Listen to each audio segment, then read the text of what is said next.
All right, Bill McGurn is here from the Wall Street Journal with us in studio. And, Bill, I want to talk about that subpoena fight that Blake outlines in a moment. But what do you make of the Don McGahn story? It's always interesting to see which stories the president pushes back hard on. And to me here, he's directly contradicting, at least my reading of the Mueller report, which is that he did, in effect, unless you want to try to get out on a technicality. Parse the word. Yeah, he wanted Mueller out and he wanted McGahn to take care of it, right? Yeah, I think it's an unnecessary battle. Look, I think presidents often say things, and it's not that people are defying them. No president, I think, can or should tolerate someone who's going to disobey a direct order.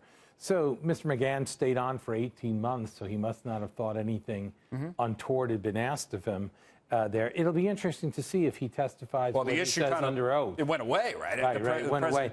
And look, I think the bigger issue is the president has a right to fire the special counsel. Whether it's right to do it, I would agree with Mr. McGahn that that was not the right thing to do.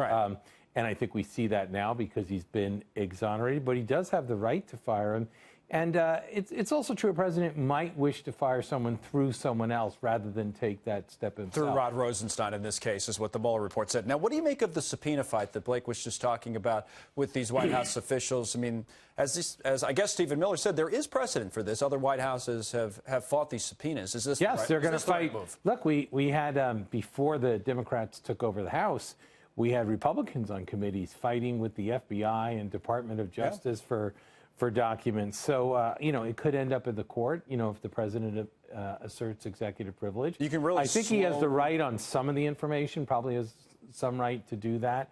But it could take a long time if people don't cooperate. What would be the better thing to do politically? Get it out of the way, let them testify, let's move on, or drag it out where maybe these tests, maybe you have Don McGahn or Mueller himself? Well, it depends what the calculation is. If the calculation in the White House is they really want to get and find the answer to this and move on, then I might cooperate. But if you think that this is just the latest thing that they're throwing at the wall to see what sticks, then you say, I'm not going to indulge that. Right. And I think, look, I think our system is based on Congress, the president, and the court having separate functions in themselves and jealously guarding those functions. The founders assumed that each side would assert its rights. So this could go on for a while. I think the Democrats are just like the subpoena cannon, are just shooting everywhere and hoping that something hits. Right. Well, now we know what the next year and a half, 2 years, or however long it's going to look like. Good to see you, Bill. Thanks.